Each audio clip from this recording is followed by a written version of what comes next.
지도 아니하니라. 아멘. 오늘 사도행전 9장의 말씀은 제 성경책에 보게 되면 별표가 이렇게 딱 되어 있습니다. 이게 왜 되어 있냐면 예전에 그 총신 이렇게 시험 보러 갈 때 이 사도행전 9장이 너무나도 중요하다라는 그 표지로서 이렇게 별표를 해놓은 장이 바로 이 사도행전 9장의 말씀입니다. 왜냐하면 이 사도행전 9장에 이 사도 바울의 회심을 통하여서 이방 선교가 바로 시작되어지는 그 시작이 바로 여기로부터 시작되기 때문입니다. 우리는 계속적으로 사도행전의 말씀을 보았습니다. 지금까지 우리는 사도행전의 말씀을 통하여서 예수님이 제자들, 남겨진 제자들에게 오직 성령이 너희에게 임하시면 권능을 받고 예루살렘과 온 유대와 사마리아와 땅끝까지 이르러 내 증인이 되리라고 말씀하셨었는데 지금 그 순서대로 계속 말씀이 쭉 진행되는 것을 보았죠. 예루살렘의 복음이 편만하게 전하여지고 또한 이후에 그 두 명의 집사님, 스데반 집사님과 또한 빌립 집사님을 통하여서 사마리아의 복음이 전하여지고 또한 이 그 에디오피아 내시에게까지 복음이 전하여지는 그러한 말씀을 지난주에 저희가 보았습니다. 이 에디오피아 내시에게 복음이 전하여진 것은 참 놀라운 은혜죠. 이 에디오피아라고 하는 이런 지역이 성경으로 보면 남쪽으로는 거의 땅끝과 같은 그러한 지역인데 지역적으로는 유다에서 복음을 전하고 사람은 이 땅끝에 있는 사는 사람에게 그리고 또한 이방인의 그러한 사람 복음의 그러한 복음이 이방인에게까지 전파되어지는 것이 기초로 뿌려지는 것과 같은 그러한 모습을 지난주 말씀을 통하여서 우리에게 보여주신 것입니다. 그러나 이 이방 선교를 향하여서 하나님께서 준비하신 그러한 사람이 한 사람 있다는 것을 우리는 성경을 통해서 알고 있습니다. 바로 그 사람이 오늘 우리가 보게 되는 오늘 말씀의 그러한 중심 인물인 사울입니다. 오늘 그 1절 말씀을 보게 되면 사울이 주의 제자들과 함께 여전히 여호와과 살기가 등등하여 대제사장에게 갔다라고 말씀합니다. 이 사울이라는 인물이 어떠한 사람이었습니까? 우리가 이미 앞부분에서도 사울에 대하여서 살펴보았었어요. 두 번씩이나 사울을 이미 언급하였습니다. 앞에 7장 58절 말씀에 보게 되면 스데반 집사님이 돌에 맞아서 순교할 때에 그 증인들이 자신의 옷을 벗어서 누구 앞에 둡니까? 사울 앞에 둬요. 이게 그때 그 증인들이 옷을 벗어서 그 사울 앞에 두는 이유가 무엇이냐면 가장 먼저 이게 돌을 치는 사람이 누구가 돌을 치냐 하면 증인들이 먼저 돌을 치는 겁니다. 증인들이 먼저 돌을 쳐요. 그러니까 이 증인들이 그 사울의 앞에 옷을 치는 것은 이 사람이 가장 먼저 앞장서서 그 증인, 그 스데반 집사님을 붙잡아왔던 그 고소하였던 그 사람들이 돌을 붙잡고선 돌을 치기 전에 사울 앞에 이렇게 옷을 놓은 것이죠. 그렇다라는 것은 이 사울 같은 경우는 이 그 거짓 증인들이죠. 그 스데반 집사님을 고소하였던 그 사람들과 안면이 있었던 사람들이라는 것을 알 수가 있습니다. 아무한테나 그 옷을 그냥 놓지 않겠죠. 그렇죠. 그런데 그 이후의 말씀에 보게 되면 이 사울이라고 하는 이 사람은 이렇게 그냥 자신이 직접 이렇게 뭐 스데반 집사님을 돌을 치진 않았다 할지라도 그냥 멀찍이 떨어져서 있는 사람이 아니었습니다. 바로 그 뒤에 8장의 말씀을 보게 되면 사울은 스데반 집사님이 죽은 것을 마땅히 여겼더라라고 우리 앞에 말씀에서 우리 그렇게 이야기하고 있죠. 스데반 집사님이 죽었는데 사울은 그가 죽임당함을 마땅히 여기더라. 그러니까 마음속으로 다 잘 죽었다. 잘 죽었다라는 게 바로 이 사울이 가졌던 그러한 마음이었었고 또한 그는 그러한 마음을 가졌을 뿐만 아니라 그날에서부터 예루살렘 교회에 큰 박해가 있어서 다 흩어지게 되었다라는데 이 박해를 행하는데 가장 앞장섰던 사람이 8장 3절 말씀을 보면 누구입니까? 사울이지 않습니까? 그렇죠. 사울. 이 사울이라고 하는 사람은 교회를 잔멸하는 일에 가장 앞장섰던 사람입니다. 근데 이 사울이 그냥 이렇게 한 번만 예루살렘에서만 그냥 끝나는 줄 아는데 그렇지가 않습니다. 오늘 말씀을 보게 되면 사울이 주의 제자들에 대하여 여전히 그러니까 그 마음속에서 예수님의 제자들을 미워하고 또한 위협하고 박해하는 그러한 것이 사라지지 않았다는 겁니다. 이게 지속적으로 계속적으로 위협과 살기가 등등하여서 박해 앞장선 일을 하는 사람이 바로 사울이죠. 그러니까 이 사울이라고 하는 인물은 복음에 대하여서 원수로 행하였던 사람이 바로 사울임을 오늘 말씀은 우리에게 분명히 보여주고 있습니다. 그러면 왜 그가 이렇게 이 성도들, 그 주의 제자들에 대해서 박해하며 미워하겠습니까? 그는 뼛속 깊이 유대인, 그리고 자신에 대한 자긍심이 있는 사람이었어요. 그렇죠? 우리가 빌립보서 우리가 말씀에서 예전에 보았었지만 우리 빌립보서 말씀에 보게 되면 사도 바울의 그 자랑이 3장 말씀에 보면 그게 있지 않습니까? 우리 그가 빌립보서 3장 그 5절과 6절 말씀 보게 되면 그가 굉장히 자랑하였던 이 시대에 이쯤에 굉장히 자랑하였던 그러한 자긍심을 가진 그러한 것이 있었죠. 우리 5절과 6절 말씀 같이 한번 읽어보도록 하겠습니다. 빌립보서 3장 5절과 6절입니다. 나는 8일 만에 할례를 받고 이스라엘 족속이요 베냐민 지파요 히브리인 중에 히브리인이요 율법으로는 바리새인이요 열심으로는 교회를 박해하고 율법에 의로는 흠이 없는 자라. 그는 여기에 하나하나 적어놓는 것이 다 자기 자랑이에요. 지금 보게 되면 지금 이렇게 그가 위협과 살기가 등등하여서 다니는 이유는 나는 이러한 사람이라는 것이죠. 나는 빠지는 게 하나도 없습니다. 8일 만에 할례를 받고 그 시대의 할례 이 디아스포라 유대인임에도 불구하고 그 다소라고 하는 지역 이방 지역의 삶에도 불구하고 그의 부모도 굉장히 전통적으로 다 유대교에 심취해 있고 그 신앙을 지키고자 하는 그런 마음이 있었던 것이죠. 나는 8일 만에 할례 받았어. 이스라엘 족속 중에 이스라엘이고 또한 베냐민 지파, 이 지파를 갖는다라는 것도 막 흩어지게 되면 잊어버릴 만한데 또 나는 베냐민 지파고 히브리인 중에 히브리인이고 또 율법으로는 바리새인으로서 가말리엘 문파에 공부하기 위하여서 그 다소로부터 예루살렘까지 유학 온 사람이 바로 이 사울이었습니다. 사울이었어요. 똑똑하기도 하죠. 그리고 또한 교회를 박해하는 데 열심히 있고 율법의 의로는 흠이 없는 자라. 하나도 자신이 보기에는 자신이 너무나 완벽한 거예요. 자신이 이렇게 완벽하고 그런데 그 주변의 사람들을 보니까 이 예수라고 하는 이 사람을 따라다니는 그러한 사람을 보니까 마음에 들지 않는 것이죠. 더군다나 그는 또 무엇이 있었습니까? 로마의 시민권까지 있었습니다. 겉으로 보기에는 아무런 그러한 부족함이 없는 사람이 바로 이 사울이라는 사람이죠. 이 자긍심을 가지고 예수를 보니까 이단의 괴수로 보여지는 겁니다. 용납이 안 돼요. 그리고 예수님뿐만 아니라 예수님을 따르는 제자들은 유대교에서 이단이라고 해서 하였던 십자가에 못 박았던 예수를 따라다니니까 더 용서할 수 없는 그러한 사람이죠. 그러니까 이러한 마음을 가지고 그는 유대교에 대해서 충성하는 그러한 마음, 하나님에 대해서 충성하는 그러한 마음을 가지고 지금 위협과 살기가 등등하여서 이렇게 다니는 것입니다. 그리고 그에게 한 가지 아주 놀라운 그런 좋은 생각도 났죠. 그게 무엇입니까? 내가 대제사장한테 가갖고 이렇게 증명서를 받아야 되겠어. 그 증명서를 가지고 가갖고 이곳저곳에 나가 있는 지금 복음을 가지고 도망가 있는 그 사람들을 쫓아다니면서 내가 원정 박해단을 만들어야 되겠다. 이게 바로 사울의 마음이었습니다. 저는 사울 주변에서 사울을 칭찬하는 사람들이 엄청나게 많았을 것 같아요. 유대교의 그 사람들이 사울 정말 너가 유대교회 하나님의 그 말씀에 잘 지키고 얼마나 뛰어난 그러한 사람이냐 하면서 얼마나 사람들이 또 칭찬을 하겠습니까?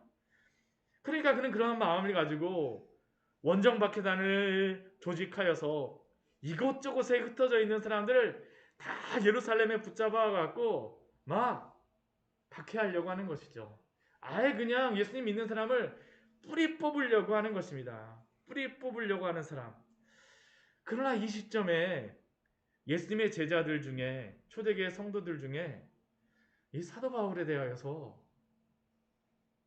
예수님을 믿을 거라고 생각하는 사람이 누가 있었을까요? 아마 한 명도 없었을 겁니다. 한 명도 없었을 거예요. 한 명도 없었을 거예요. 저 사람은 절대 변화되지 않을 사람이야. 절대 변화되지 않을 사람이야. 그런데 오늘 말씀을 보면 놀라운 일이 벌어지게 되죠. 하나님의 은혜일 수밖에 없어요. 하나님의 은혜일 수밖에 없습니다. 오늘 3절 말씀을 보게 되면 사울이 길을 갑니다. 어디로 가냐 하면 다메섹으로 가게 되죠. 아까 대제사장이 그러한 공문을 붙잡고선 다메섹으로 가갖고 그 흩어진 사람들 복음을 그 예수님의 제자를 붙잡으러 가겠다라고 했었는데 이제 다메섹으로 가는 겁니다. 한 250km 정도 떨어졌는데 거기 한 일주일 이상 이제 가야 되는 그러한 길입니다. 근데 거기를 걸어서 가겠다라고 하니까 이 사람이 보통 사람이 아니죠. 진짜 보통 사람이 아닙니다. 다메섹이 지금 그 수리아의 수도였었는데 아주 교통의 요지. 근데 그곳에 가까이 갔을 때에 그가 놀라운 체험을 합니다. 어떠한 체험을 하게 됩니까? 그가 다메섹 가까이 이르렀을 때 호련히 하늘로부터 빛이 그를 비추기 시작하는 것입니다. 그 빛이 얼마나 강력한 그러한 빛이었었는지 사울이 그 빛을 받자마자 땅에 엎드러집니다. 엎드러져요. 그 빛이 너무나도 강력했어요. 그 앞에 굴복하지 않을 수가 없었죠. 넘어졌습니다. 엎드러졌어요. 그리고 그 빛뿐만 아니라 한 소리가 있었습니다. 그 소리가 무엇입니까? 우리 4절 말씀에 이렇게 그 소리가 들려왔잖아요. 사울아 사울아 내가 어찌하여 나를 박해야 하느냐. 이러한 빛과 함께 이 소리는 사울에게 어떻게 들렸을까요? 아마 놀라운 충격이었을 겁니다. 이것보다 더 충격이 어디 있었을까요? 이렇게 소리를 내는 그러한 분을 누구라고 생각했을까요? 아마 하늘에서 소리가 들렸으니까 하나님이 말씀하셨을 거라고 아마 그는 생각을 했을 것입니다. 그런데 그가 이러한 소리를 들었는데 사울아 사울아 잘하고 있다. 충성된 종아 너가 잘하고 있다라고 하면 모르겠는데 자기가 엎드려져 갖고 소리를 들었는데 지금 그가 들은 소리는 무엇입니까? 그런데 내가 어찌하여 나를 박해하느냐라는 그러한 소리죠. 나는 이렇게 열심히 대제사장에게 공문을 받아서 다메섹까지 와서 하나님의 일을 하는데 어떻게 하늘에서 나에게 이러한 소리가 들릴까? 그의 생각과 그의 모든 것들을 다 깨는 소리가 바로 그의 가지고 있던 그러한 그 가치관들을 다 깨는 그러한 소리가 바로 이 소리였죠. 사울아 사울아 어찌하여 내가 나를 박해하느냐. 그런데 사실 이러한 소리는 우리가 예수님을 만날 때에 일어나는 그러한 일들 아닙니까? 나는 지금까지 아무 문제 없이 정직하게 바르게 정말 아무런 문제 없이 잘 살아왔다라고 생각했는데 그런데 우리가 예수님을 만났을 때에 우리가 발견하는 것은 무엇인가요? 오히려 내가 살아왔던 그 문제 없던 삶 바르게 살아왔다고 생각하였던 그 삶은 하나님 앞에서 하나님의 마음을 아프게 하는 것이었고 내가 살아왔던 그 삶은 하나님의 영광을 위한 삶이 아니라 부질없는 나의 영광을 위하여서 살아왔던 그 삶임을 우리가 발견하게 되지 않습니까? 오늘 사울이 이렇게 하나님의 소리를 듣는 것은 우리가 바로 예수님을 만날 때에 우리가 듣는 그러한 것이죠. 아무리 내가 거룩하게 살아온 것 같다 할지라도 내가 아무런 문제 없이 살아온 것 같다 할지라도 예수님이 우리를 부르실 때에 우리가 죄인이라는 것을 깨닫게 되어진 것이죠. 이것이 바로 사울에게 들렸던 그 소리의 충격이었습니다. 그의 인생의 길은 다메섹까지 왔던 그 길과 같았죠. 한치 흐트러짐도 없이 자신이 옳다라고 생각하는 그 길을 항상 율법을 지키고 율법의 길을 의로운 길을 고수하는 길을 살아왔었는데 그런데 그 길은 원수된 길이요 나를 박해하는 그 길이라고 이 소리는 사울에게 말하였던 것입니다. 그런데 그에게 더 충격적인 것이 있죠. 더 충격적인 소리가 있습니다. 사울이 이렇게 소리를 듣자 그가 이게 좀 이해가 안 되는 것이에요. 나는 그래도 잘 살아온 것 같은데, 나는 문제가 없는 것 같은데, 하나님인 것 같으면서도 누구지? 그러니까 지금 그가 질문하는 것이 무엇입니까? 5절 말씀 보게 되면 주여 누구시니까? 저는 잘 산 것 같은데요. 당신께서는 도대체 누구십니까? 그런데 그때 말씀하시는 그 분은 자신을 누구라고 말씀하십니까? 나는 내가 박해하는 예수라라고 말씀하십니다. 이것은 사도 바울에게 더 큰 충격을 줄 수밖에 없죠. 그가 지금 바로 앞에서 주여라고 외치고 있지만 그는 지금 이렇게 말씀하시는 분이 예수님이라고 생각하지 않았을 거예요. 분명히 하나님이라고 적어도 그렇게 생각을 했을 터인데 막상 그가 이렇게 주여라고 했는데 지금 이렇게 말하는 분이 내가 박해하는 예수라라고 그에게 말씀하시니 그가 도대체 이 말씀을 통해서 무엇을 생각하였을까요? 그는 도저히 이 상황을 이해할 수 없었을 것입니다. 왜냐하면 그가 알고 있는 예수님은 어떠한 사람입니까? 예루살렘에서 유대교의 이단으로 십자가에 못 박혀서 죽은 자였기 때문입니다. 그리고 예수님이 십자가에 못 박혔다라는 것은 하나님께 저주받았다라고 하는 큰 증거가 되는 그러한 사건이었죠. 그들이 구태여 다른 형벌이 있음에도 불구하고 십자가에 못 박으라 십자가에 못 박으라라고 하는 그러한 이유가 무엇이겠습니까? 다른 게 아닙니다. 예수님이 저주받은 자라는 것을 모든 사람에게 보여주고 싶기 때문입니다. 그것을 증거로다 남기고 싶기 때문이에요. 예수님이 이단의 괴수라는 것을 모든 사람에게 알리고 싶기 때문입니다. 우리 신명기 21장 말씀에서 그것이 기록되어져 있잖아요. 우리 신명기 21장 우리 한번 같이 찾아보도록 할까요?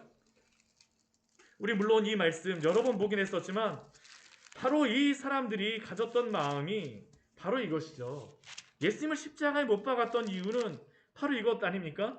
신명기 21장 23절 말씀 우리 같이 한번 읽어보도록 하겠습니다. 신명기 21장 23절입니다. 그 시체를 나무 위에 밤새도록 두지 말고 그 날에 장사하여 내 하나님 여호와께서 내게 기업으로 주시는 땅을 더럽히지 말라. 나무에 달린 자는 하나님께 저주를 받았음이니라. 지금 이스라엘 사람들이 예수님을 십자가에 못 박은 이유는 예수님이 십자가에서 못 박힘으로 말미암아 나무에서 죽음으로 말미암아 저주받은 자라는 것을 증명하기 위하여서입니다. 그리고 사도 바울이 지금 예수님을 이렇게 믿는 자들을 이렇게 따라다니는 이유도 바로 이것이죠. 하나님께 저주받은 자를 어떻게 부활했다라고 이야기를 하고 어떻게 그를 믿으면서 따라다니냐라는 것이죠. 구약의 법에 의하면 확실히 예수님은 저주받은 사람이었습니다. 저주받은 사람이었어요. 그런데 오늘 말씀을 통하여 보게 되면 그가 발견한 것이 무엇일까요? 예수님은 분명히 하나님께 저주받은 자이고 죽은 자로 가만히 있어야 되는데 오늘 말씀 어떻습니까? 예수님이 죽지 않았어요. 살아 있습니다. 이것은 예수님이 저주받은 자가 아니라는 것이죠. 적어도 저주받은 것에서 용서함을 받았다라는 것이고 예수님께서는 이 저주로부터 승리하셨다라는 것을 이겨내셨다라는 것을 알려주시는 것입니다. 이것을 통하여서 사도 바울이 알게 되어지는 것이 무엇일까요? 예수님이 죽으신 분이 아니라 살아계신 분이구나. 예수님이 부활하셨다. 적어도 더 이상 저주 가운데 계시지 않다라는 것을 그가 깨닫게 되어진 것이죠. 반대로 그렇다면 이것을 통하여서 그가 자신에 대하여서 발견한 것은 무엇일까요? 예수님이 저주받은 자가 아니라고 하게 되면 예수님을 지금 저주받은 자라고 하면서 쫓아다니고 예수님을 계속 이렇게 박해하면서 다니는 그가 어떤 사람일까요? 죄인이라는 것을 알게 되는 것이 바로 오늘 말씀이죠. 그는 바로 이 일을 통해서 자신의 죄를 보게 되어지는 것입니다. 그래서 이것이 바로 사도 바울의 회심이 될 수밖에 없죠. 우리가 예수님을 만나고 예수님을 경험한다라는 것이 무엇일까요? 그것은 바로 복음에 반대하며 원수된 삶을 살아왔던 우리 자신에 대한 발견 아닙니까? 단순히 죄를 어겼다라는 그 한 가지 한 가지의 죄에 대한 발견이 아니라 내가 누구인가라는 것에 대한 발견이죠. 오늘 사도 바울이 발견한 것이 바로 그것입니다. 죄의 본질이 무엇일까요? 율법 하나, 그 문자적인 율법을 어기는 것을 말할까요? 물론 그것이 죄입니다. 그러나 죄의 근본적인 것은 하나님을 마음속으로 미워하고 하나님의 그 질서를 떠나서 저기를 가지고 그 질서에 불순종하는 것이 바로 죄인데, 바로 사울은 자신이 그러한 사람이라는 것을 발견한 것입니다. 발견한 것이죠. 내가 바로 죄인이구나. 내가 바로 죄인이구나. 그리고 또 하나 여기서 그가 중요하게 알 수밖에 없는 것은 무엇이냐면, 그러면 내가 죄인이라고 하면 나의 이 죄는 어떻게 되는가라는 문제죠. 예수님이 저주받은 자가 아니라 그러면 이 저주는 원래 누가 받은 저주입니까? 내가 받은 저주인데, 그러면 이 죄의 저주를 어떻게 해결하겠냐라는 것이죠. 우리 갈라디아서 우리 말씀 우리 같이 한번 보도록 하겠습니다. 우리 갈라디아서 우리 3장 13절의 말씀을 보게 되면 사도 바울이 사실은 이것을 통하여서 복음의 그러한 핵심적인 것들을 사실 여기서 깨닫게 되어진 것, 깨달을 수밖에 없습니다. 깨닫게 되어지는 것이죠. 우리 13절 말씀 같이 한번 3장 13절 말씀 같이 한번 읽어보도록 하겠습니다. 갈라디아 3장 13절입니다. 신약성경 355페이지입니다. 같이 읽겠습니다. 그리스도께서 우리를 위하여 저주를 받은 바 되사 율법의 저주에서 우리를 속량하셨으니 기록된 바 나무에 달린 자마다 저주 아래에 있는 자라 하였음이니라. 사도 바울이 예수님이 저주를 받은 자라는 것을 해석한 것이죠. 알게 된 것입니다. 이게 바로 핵심이죠. 예수님이 나무에 달리셔서 저주를 받으셨습니다. 근데 그 저주가 누구의 저주냐라는 것이죠. 예수님이 죄를 지었기 때문에 저주를 받으신 걸까요? 아니요. 그리스도께서 우리를 위하여 저주를 받은 바 되사 율법의 저주에서 우리를 속량하시기 위하여 어디에 달려 죽으신 것입니까? 나무에 달려 죽으셨다라는 것이 바로 사도 바울의 발견이죠. 아, 이것이구나. 아, 이것이구나. 자신이 율법을 어기고 자신이 율법을 지키지 않았음에도 불구하고, 근데 사도 바울은 어땠습니까? 지금까지 자신은 율법을 지키고 율법을 수호하는 의로운 사람이라고 생각을 하고 여태까지 살아왔는데 그 자신이 발견한 건 무엇입니까? 아니라는 것이죠. 하나님께 대하여서 하나님의 구원으로 보내신 예수 그리스도를 미워하며 그 복음을 적대하였던 사람이 바로 자신이라는 것을 알게 되어진 것입니다. 그리고 그 가운데에 자신이 이러한 가운데에 이것을 해결하는 방법이 누구일까요? 바로 예수님이라는 것이죠. 나는 내가 박해하는 예수라. 예수라. 예수님이 사울에게 찾아오셨어요. 예수님을 통하지 않고 스스로의 길을 찾으려고 하였던 이 사울에게, 자신의 의로운 길을 추구하였던 이 사울에게 예수님이 찾아오셔서 그 길을 버리고 나에게 돌아오라고 말씀하시는 것입니다. 이게 바로 우리가 예수님을 믿게 될 때에 우리가 복음에 대하여서 발견하게 되는 것 아닙니까? 바로 발견하게 되어지는 것이죠. 그리고 이렇게 말씀하신 예수님께서는 무엇이라고 말씀하십니까? 일어나라고 말씀하시죠. 내가 행한 것을 내게 이를 자가 있을 터이니까 지금 그 다메섹에 가서 기다리라고 말씀하십니다. 근데 사울에게 이렇게 일어나서 다메섹으로 가라고 말씀하시지만 지금 사울은 어떠한 상황입니까? 눈도 못 떠요. 지금 눈은 그 9절 8절 말씀을 보게 되면 눈은 떴지만 아무것도 보지 못하고 손에 끌려서 다메섹에 들어갈 수밖에 없는 상황입니다. 그리고 그는 사흘 동안 보지도 못하고 먹지도 못하고 마시지도 못한 사람이 바로 사울이었었죠. 이 3일의 기간 동안, 4일의 기간 동안 사울이 무엇을 생각했을까요? 그가 무엇을 발견했을까요? 정확히 무엇이 나와 그 무엇을 그가 했는지는 나오진 않지만 그런 한 가지는 분명합니다. 지금까지 그는 예수님을 믿는 사람들을 붙잡으러 다니는 사람이었습니다. 체포하러 다니는 사람이었어요. 그런데 이 다메섹 도상에서 어떠한 일이 벌어졌을까요? 오히려 그는 그리스도를 만남으로 말미암아 그리스도에게 체포된 자, 복음에 붙잡혀진 자로 변화되어지는 것이죠. 놀라운 은혜입니다. 놀라운 은혜죠. 오늘 말씀을 통하여 우리는 몇 가지의 사실을 알 수 있습니다. 첫 번째 것은 우리가 구원은 철저하게 오늘 사도 바울을 통해서 우리가 사울을 통해서 볼 수 있는 것과 같이 우리가 하는 것이 아니라 하나님의 주권 가운데에 일어나게 된다는 것입니다.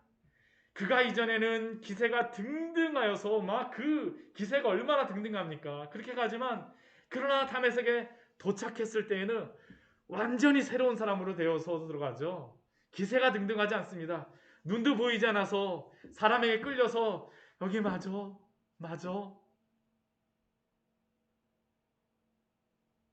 왜냐하면 하나님께서 그를 주권적으로 부르셨기 때문입니다. 더 이상 이전의 사울은 존재하지 않습니다. 구원이란 바로 이런 것입니다. 구원은 사람이 원한 대로 마음대로 얻을 수 있을까요? 아니요. 그렇지 않습니다. 아무리 똑똑한 사람이라 할지라도 오히려 그 똑똑함이 복음의 진리를 아는 것을 방해합니다. 사도 바울과 같이요. 또한 아무리 믿음이 좋은 가정, 그러한 가정에 태어난다 할지라도 우리 오늘 사도 바울과 같이 자신의 그러한 자랑이 있었지만 복음의 진리를 알지 못하였더니 사도 바울은 어떻습니까? 복음을 반대하는 자였었죠. 그러나 반대로 아무리 불우한 가정, 아무리 지식이 부족하다 할지라도 그러나 오히려 고결한 믿음을 가진 성도들을 우리는 얼마나 많이 만날 수가 있습니까? 얼마나 많이 만날 수 있을까요? 왜 그렇겠습니까?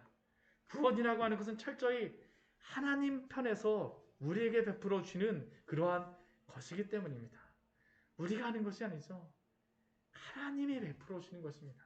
오늘 사도 바울과 같이 하나님의 주권적인 부르심 가운데에 사도 바울을 굴복하게 하여 주시고 그 앞에 데려오시는, 체포하시는 그 놀라운 구원의 은혜, 하나님이 그 복음의 진리를 계시하시고 보여주시고 조명하여 주심으로 말미암아 우리도 그리스도를 알게 되고 우리도 하나님께, 우리 그리스도에게 응답하게 되어진 그러한 사람이 되지 않았습니까?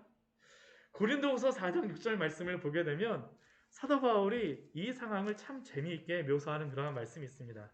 우리 고린도후서 우리 4장 우리 말씀 같이 한번 보도록 하겠습니다. 고린도후서 4장 6절의 말씀입니다. 사도 바울의 그 상황 속에서 어떻게 하나님이 불러오셨는지를 그가 이렇게 말하고 있죠. 우리 같이 한번 읽어볼까요? 고린도후서 4장 6절입니다. 어두운 데에 빛이 비치라 말씀하셨던 그 하나님께서 예수 그리스도의 얼굴에 있는 하나님의 영광을 아는 빛을 우리 마음에 비추셨느니라. 물론 이것이 창세기의 말씀을 인용하는 그런 말씀이기도 하지만 오늘 사도 바울에게는 어떻을까요? 하나님의 그 빛이 있으라 하심에 있었던 그 빛이 누구에게 비춰졌습니까? 사도 바울에게 비춰지고요. 그리고 그것을 통하여서 조명하여 주심으로 말미암아 예수 그리스도의 얼굴에 있는 그 하나님의 영광을 아는 빛을 사도 바울에게 비추어 주시고 깨닫게 하여 주신 것이죠. 이게 바로 구원의 은혜 가운데에 일어나는 것 아닙니까? 우리가 이렇게 구원을 받았죠. 하나님의 그 영광의 빛을 우리에게 비춰주심으로 우리를 구원하여 주신 것입니다. 우리가 이 말씀을 볼 때에 때론 이런 분들이 있어요. 예수님 믿게 되면 다 이런 사도 바울과 같은 이러한 기적을 체험해야 되는 게 아닌가? 이게 모든 사람이 다 해야, 나는 이런 게 없으면 구원받은 게 아닌 것 같아. 왜 나한테 이러한 그 기적이 왜 임하지 않지? 저도 사실은 이런 것들을 막 생각하고 그랬었거든요. 뭔가 특별한 무엇인가가 있어야 된다라고. 근데 오늘 말씀을 보게 되면 사도 바울과 같은 이러한 특별한 뭐 빛이라던가 하나님의 음성 뭐 그런 것은 우리에게 동일하게 일어나는 것은 아닙니다. 그러나 우리가 이 말씀을 통하여서 우리가 알 수 있는 것은 무엇입니까? 하나님께서 우리에게도 우리의 영혼에게도 말씀을 통하여서 빛을 비춰 주시고 조명하여 주심으로 말미암아 우리를 예수 그리스도를 알게 하여 주시고 그 소망을 갖게 하여 주셨다라는 것이죠. 갖게 하여 주셨다라는 것입니다. 그리고 이러한 기록들이 바로 믿음의 사람들의 기록들이죠. 기록들입니다. 오늘 말씀을 보게 되면 우리 사도행전 우리 9장 말씀에 보게 되면 그가 이렇게 이야기하고 있죠. 우리 9장 2절 말씀에 보게 되면 사도 바울이 담에색 여러 회장에 가져갈 공문을 청하니 하고 나서 그 다음에 나오는 말씀이 이렇게 되어 있습니다. 이는 만일 그 도를 따르는 사람을 만나면, 지금 예수님을 따른다라는 것은 무엇을 따라가는 사람들입니까? 예수님의 그 길을 따라가는 사람들이죠. 예수님의 길을 따라가는 사람들입니다. 근데 구원하여 주신다는 것은 무엇일까요? 사울과 같이 담에색으로 내 갈 길, 내 길을 갔던 사람들을 하나님이 그 구원의 빛을 비춰주심으로 말미암아 이전에는 내가 갔던 그 담에색의 길이 아니라 어떠한 길을 따라갈까요? 그 도, 그리스도의 복음의 진리의 길을 가게 하시는 것이 바로 구원이며 그것이 바로 교회의 역사입니다. 오늘 말씀은 다른 말씀이 아닙니다. 이제 사도 바울이 이렇게 회심하고 예수님을 알게 됨으로 말미암아 본격적으로 이방인의 사도로서 이제 준비되어지죠. 가게 됩니다. 그리고 사도 바울은 바로 자신이 받았던 이 은혜를 모든 사람들에게 나누고 알리고자 합니다. 그리스도가 가셨던 그 길을 누가 또 따라갈까요? 사도 바울도 따라가는 거고요. 또 누구도 따라갈까요? 우리도 그 복음의 진리를, 그 도를 듣고 따라가게 되어지는 것입니다. 오늘 말씀 볼 때에 저는 참 은혜가 되어지는 것이, 이 사도 바울과 같은 사람도 구원하시는구나. 우리가 만날 때 여러 사람들 많이 만납니다. 그렇죠? 저 사람은 어떻게 하지? 뭐 그런 사람들도 때로는 있어요. 그렇죠? 그런 사람들도 있습니다. 그러나 낙심하지 마십시오. 우리가 변화시키는 것 아닙니다. 그렇죠? 그리스도의 복음이 우리가 포기한 사람이라 할지라도 역사하심으로 말미암아 또한 증인으로 삼아주는 그 일들을 오늘도 이루어 가실 줄 믿습니다. 같이 기도하도록 하겠습니다.